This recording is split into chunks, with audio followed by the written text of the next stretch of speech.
जय हिंद। कैसे हैं आप? एक बार फिर आपके अपने चैनल गुरु गंगा में आपका हार्दिक स्वागत है। आज के वीडियो में हम लोग भारतीय इतिहास के महत्वपूर्ण प्रश्नों की श्रृंखला का 28वां प्रैक्टिस सेट हल करेंगे, टेस्ट सीरीज हल करेंगे। इस वीडियो में भी 20 महत्वपूर्ण प्रश्नों को शामिल किया गया है जो विभिन्न प्रतियोगी परीक्षाओं में पूछे गए हैं और आपके एग्जामिनेशन के दृष्टिकोण से बहुत इंपॉर्टेंट है, तो आप इसे अंत तक जरूर देखिएगा। चलिए बिना किसी देरी के शुरू करते हैं आज की इंपॉर्टेंट कक्षा।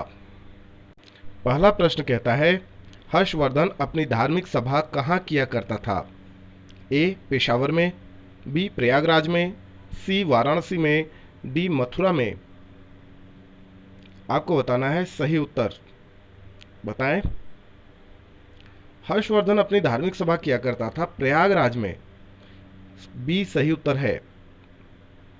वर्धन वंश की राजधानी थानेश्वर किस प्रदेश में स्थित है? ए बिहार, बी हरियाणा, सी मध्य प्रदेश, डी उत्तर प्रदेश। थानेश्वर, वर्धन वंश की राजधानी थानेश्वर किस प्रदेश में स्थित है? जी हां, हरियाणा में। हर्षवर्धन की बहन राजश्री का विवाह किसके साथ हुआ था? ए मैत्रक नरेश भटार्क के साथ, बी मौखर नरेश ग्रह वर्मा के साथ, सी वाकाटक नरेश विंध्य शक्ति के साथ, डी शक शासक रुद्र दमन से। जी हाँ, मौखरी नरेश ग्रह वर्मा के साथ हर्षवर्धन की बहन राजश्री का विवाह हुआ था। हर्षवर्धन के अग्रज राज्यवर्धन द्वितीय की हत्या किसने की थी? ए मैत्रक नरेश भटार्क, बी गौड़ नरेश शशांक, सी मालवा नरेश देवगुप्त और डी इनमें से कोई नहीं। तो उनकी हत्या की थी गौड़ नरेश शशांक ने। हर्षवर्धन ने 606 ईस्वी में हर्ष संवत की स्थापना किस उपलक्ष्य में की थी? एक प्रश्न और बनता है, हर्षवर्धन ने हर्ष संवत की स्थापना कब की? तो 606 ईस्वी में की। किस उपलक्ष्य में की? तो उसका उत्तर आपको बताना है। आपके सामने विकल्प ए कहता है अपने राज्यारोहण के उपलक्ष्य में, बी पूर्वी भारत की विजय के उपलक्ष्य में, सी सिंध विजय के उपलक्ष्य में और डी कन्नौज पर अधिकार करने के उपलक्ष्य में। क्या है सही उत्तर? जी हाँ, हर्षवर्धन ने 606 ईस्वी में हर्ष संवत की स्थापना अपने राज्यारोहण के उपलक्ष्य में की थी। ए ऑप्शन बिल्कुल सही है। कौन वर्धन वंश की राजधानी थानेश्वर से कन्नौज ले गया? ए हर्षवर्धन, बी राज्यवर्धन प्रथम, सी राज्यवर्धन द्वितीय और डी आदित्यवर्धन। तो हर्षवर्धन ही था जिसने वर्धन वंश की राजधानी थानेश्वर से कन्नौज स्थानांतरित किया था। ए सही उत्तर है। कन्नौज किस प्रदेश में स्थित है? बड़ा आसान सा प्रश्न है। ए उत्तर प्रदेश, बी बिहार, सी हरियाणा, डी मध्य प्रदेश। उत्तर सबको पता है, उत्तर प्रदेश में है ना। वेनसांग की भारत में यात्रा के समय सूती कपड़ों के उत्पादन के लिए सबसे प्रसिद्ध नगर कौन सा था? जब वेनसांग भारत में आया था तो उस समय सूती कपड़ों के उत्पादन के लिए सबसे प्रसिद्ध नगर कौन सा था, वो बताना है। ए कांची, बी मथुरा, सी पाटलिपुत्र, डी वाराणसी। मथुरा बिल्कुल सही उत्तर है ये।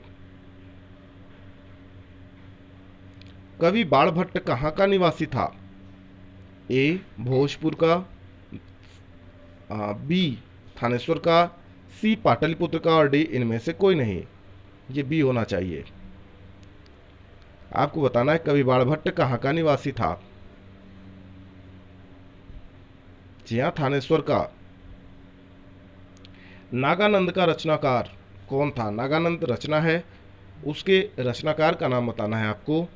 ए भास, बी हर्षवर्धन, सी भवभूति, डी बाणभट्ट। नागानंद का रचनाकार था हर्षवर्धन।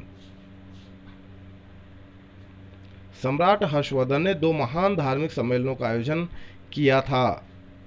आपको बताना है कहाँ किया था। ए कन्नौज एवं प्रयागराज में, बी वल्लभी व प्रयागराज में, सी थानेश्वर व वल्लभी में, डी प्रयागराज व थानेश्वर में। इसका सही उत्तर बताना है आपको। सम्राट हर्षवर्धन ने दो महान धार्मिक सम्मेलनों का आयोजन कन्नौज एवं प्रयागराज में किया था। ए सही उत्तर है। नागानंद, रत्नावली एवं प्रियदर्शिका नाटकों के नाटककार कौन थे? ए वात्स्यायन, बी विशाखदत्त, सी बाणभट्ट, डी हर्षवर्धन। ये सारे नाटक लिखा था हर्षवर्धन ने, है ना। नागानंद, रत्नावली एवं प्रियदर्शिका, इन नाटकों के जो नाटककार थे जिन्होंने इन नाटकों को लिखा, उनका नाम है हर्षवर्धन। आगे देखें, गुर्जरों को किस शासक ने पराजित किया? ए शशांक, बी राज्यवर्धन, सी हर्षवर्धन, डी प्रभाकर वर्धन। सही उत्तर है हर्षवर्धन। इन्होंने गुर्जरों को पराजित किया। आज भी भारत में वेनसांग को याद करने का मुख्य कारण क्या है? ए बौद्ध धर्म में उसकी आस्था, बी नालंदा में अध्ययन, सी हर्ष के प्रति सम्मान, और डी कहता है सी यू की रचना। यह पुस्तक है, इसकी रचना। आप बताएं, वेनसांग को भारत में आज भी क्यों याद किया जाता है? मुख्य कारण क्या है? जी बिल्कुल सही, सी यू की, इस रचना के कारण याद किया जाता है, जिसमें उसने तत्कालीन भारत का और उस समय की राज्य व्यवस्था का वर्णन किया है ना। आगे देखें, हर्षवर्धन के विजयी जीवन में एकमात्र पराजय देने वाला पुलकेशिन द्वितीय कहाँ का शासक था?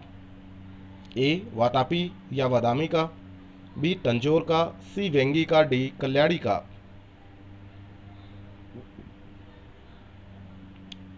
तो पुलकेशिन द्वितीय वातापी या बादामी का शासक था। हर्षवर्धन ने अपनी पुत्री का विवाह वल्लभी नरेश से किया, जो कि उसकी एक बड़ी कूटनीतिक उपलब्धि थी। उस वल्लभी नरेश का नाम क्या था? वेरी इंपॉर्टेंट प्रश्न है।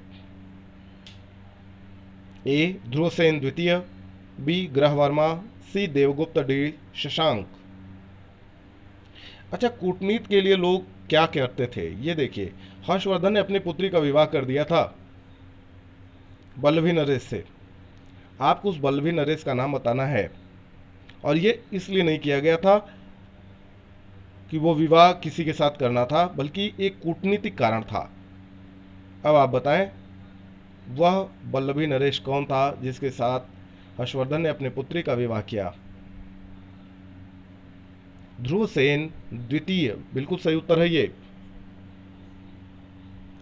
641 ईस्वी में किसने चीन के राजा ताई तुसुंग के पास एक राजदूत भेजा? ए प्रभाकर वर्धन, बी आदित्यवर्धन, सी राज्यवर्धन, डी हर्षवर्धन।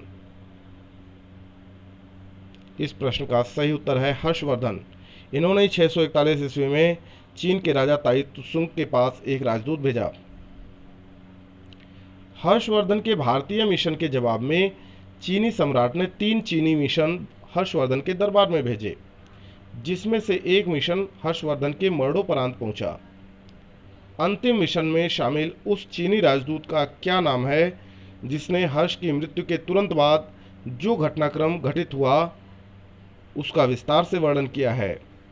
ए बांग वेन्त्से, बी फायान सी इत्सिंग, डी वेनसांग। जी घटित रहेगा, है ना। आप बताइए सही उत्तर क्या है? बांग वेन्त्से, ए सही उत्तर है। किस चीनी यात्री को वर्तमान शाक्य मुनि एवं यात्रियों में राजकुमार कहा जाता है? A Itsing, B Hiuen Tsang, D C Fahien, D इनमें से कोई नहीं। किस चीनी यात्री को वर्तमान शाक्य मुनि या तो यात्रियों में राजकुमार, इन दो नामों से पुकारा जाता है? आपको बताना है। ऑप्शन आपके समक्ष दिए गए हैं, बताएं।